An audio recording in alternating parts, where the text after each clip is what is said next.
বাসায় বাবা মা, ভাই কিংবা ভাবি কেউই ছিলেন না। সবাই পারিবারিক কাজে গ্রামের বাড়ি হবিগঞ্জে গিয়েছিলেন। রাজধানীর বাসায় বড় বোন ঝুমুর আক্তার শোভার সঙ্গেই ছিল দশম শ্রেণীর শিক্ষার্থী ফাতেমা আক্তার নীলি। নীলির বাবা সজীবের একটি হোটেলের ব্যবসা রয়েছে।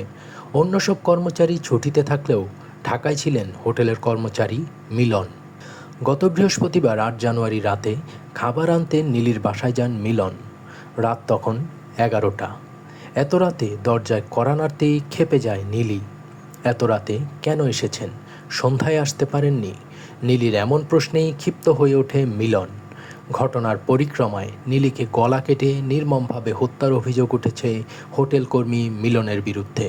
নিহত ফাতেমা আক্তার নীলির ভাই শাকিল জানান, পারিবারিক একটি কাজে দুই বোনকে বাসায় রেখে গত বুধবার আমরা গ্রামের বাড়ি হবিগঞ্জ যাই।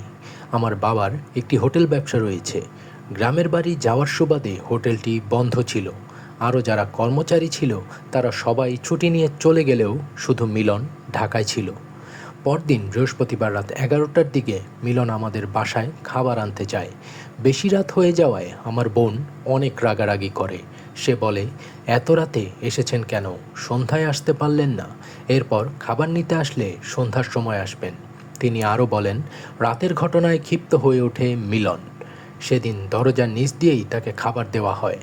এরপর শনিবার যথারীতি দুপুরের খাবার আনতে আমাদের বাসায় যায় মিলন। সে সময় বড় বোন ঝুমুর আক্তার শোভা ও মিলন দুজনে বাসা থেকে বেরিয়ে যায়। আমার বোন শোভা পাশেই জিমে গিয়েছিল।